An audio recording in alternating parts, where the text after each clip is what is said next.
Eu tenho boas notícias nessa abertura e logo nós vamos nos encaminhar para os temas todos que estão aqui selecionados. Nós vamos discutir ao longo da manhã como fortalecer o desenvolvimento econômico por meio de um sistema de proteção eficiente, a questão da segurança jurídica, o pensamento estratégico para a defesa da propriedade intelectual, mas eu tenho boas notícias. E quais são elas? O governo que recentemente assumiu, o governo Lula e Alckmin, tomou algumas decisões estratégicas, e uma delas foi a recriação do Ministério, do MDIC, Ministério do Desenvolvimento, Indústria, Comércio e Serviço. E quando o presidente da República recria o MDIC e coloca como ministro o vice-presidente da República, ele parece querer dar um sinal claro para o setor produtivo de que o desenvolvimento econômico é essencial ou imprescindível para o desenvolvimento social, que nós não vamos avançar e não vamos caminhar para o destino que nós desejamos e que o próprio governo se comprometeu ao longo da campanha, se nós não tivermos alinhados e aliados, próximos e fortalecidos, o propósito do desenvolvimento econômico com o desenvolvimento social.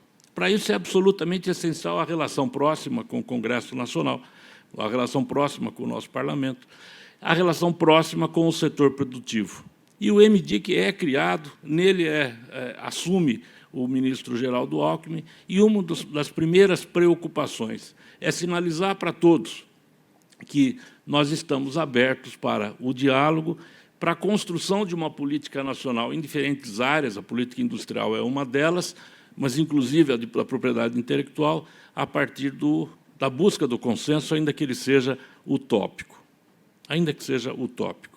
E há uma série de decisões políticas que são tomadas, uma delas, Célia, você vai gostar, é de que 50% dos cargos diretivos são ocupados por mulheres no MDIC. Nós temos lá 6 secretarias, e as 3 secretarias são ocupadas por mulheres, as brilhantes mulheres, a Tatiana Prazeres, a Marcela Carvalho, a Andréa Macera, à frente das principais secretarias. Mas também a chefia de gabinete, a secretaria adjunta, e assim vai, não é? Porque é preciso que nós, mais do que falarmos e renovarmos compromissos, é cumprirmos esses compromissos. Recriamos o CNDI, o Conselho Nacional de Desenvolvimento Industrial. Recriado o CNDI com 21 ministérios, além de 21 representações da sociedade civil. Aliás, deve ser publicado hoje ou amanhã a composição definitiva, e nós teremos, daqui a 30 dias, a primeira reunião do CNDI, que tem o propósito de criar uma política, essa sim, estruturante para o desenvolvimento industrial. O Brasil passou, todo mundo sabe, os senhores sabem mais do que eu, porque trabalham diretamente com isso. Eu estava no serviço público quase sempre, ao longo da minha vida, não é? O Brasil sofreu uma desindustrialização precoce. Primeiro, ele se industrializou tardiamente e se desindustrializou precocemente, sem que tenha migrado para serviços, e nós ficamos reféns, não é? De uma carência absurda e de equívocos, é bem verdade, ao longo do tempo, de políticas industriais que não repercutiram como era desejado. Aliás, dizem que não é possível a reindustrialização. E tanto falaram isso que nós passamos a adotar uma outra forma de designar esse momento, é neoindustrialização. A neoindustrialização tem como pressuposto o desenvolvimento sustentável. E a sustentabilidade não é só ambiental, ela também é social. E passa, óbvia, evidentemente, pelo reconhecimento de que há uma energia propulsora desse desenvolvimento econômico, a inovação. Sem ela não é possível, e a inovação exerce para a economia contemporânea, justamente, eu acho que esse papel de energia propulsora. E, aliada à inovação, o modo de defender esse ativo intangível, que é a propriedade intelectual.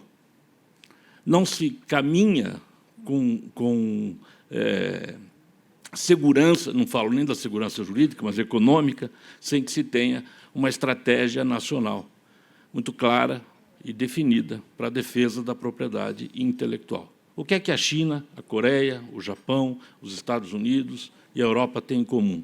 Uma estratégia nacional de defesa da propriedade intelectual.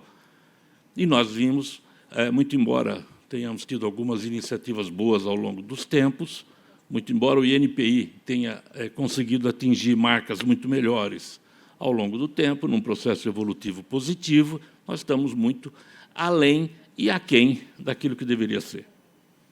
O Júlio falará com os senhores logo mais, nós temos boas notícias no INPI, compromissos para a redução do backlog, para o registro de marcas e patentes, fantásticos.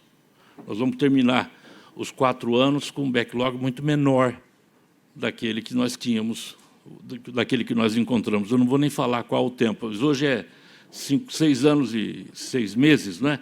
6 anos e 6 meses, já chegou a 10 anos, nós vamos terminar com muito menos do que isso. Os 4 anos de governo, esse é um compromisso do ministro Geraldo Alckmin. Agora, aliado a esse compromisso político, e é isso que eu vim assumir com os senhores, em nome do Ministério, Cláudio, é compromisso político de reconhecer que isso é absolutamente essencial, e essa temática é absolutamente essencial, a da defesa da propriedade intelectual. A par disso, nós precisamos ir em busca da chamada segurança jurídica. Eu fiquei no sistema de justiça durante 35 anos, hoje eu sou advogado, licenciado para exercer essa função, e bem sei que é muito difícil manejar a lei para encontrar o direito e fazer justiça no Brasil. Há uma hiperregulação e, muitas vezes, quando instaura o dissenso, batem as portas não só do Judiciário, mas também do Congresso, para mudar a lei, para mudar a legislação. E nada cultiva mais insegurança do que não se saber qual será o entendimento dos tribunais no dia seguinte, sobretudo para quem explora a atividade econômica. Gosto sempre de dizer que a Constituição da República pressupõe o equilíbrio entre os poderes e o relacionamento equilibrado com a sociedade civil, e dela não se aparta o setor produtivo. Daí porque é absolutamente essencial que nessas rodadas e discussões também estejamos com eminentes representações do Poder Judiciário, né, do CNJ, do CNMP, para que possamos criar com eles também ambientes de diálogo. Minhas senhoras e meus senhores, eu vim para cumprir compromissos, anunciar compromissos e cumprir o horário. Muito obrigado, bom dia e tenham um excelente seminário.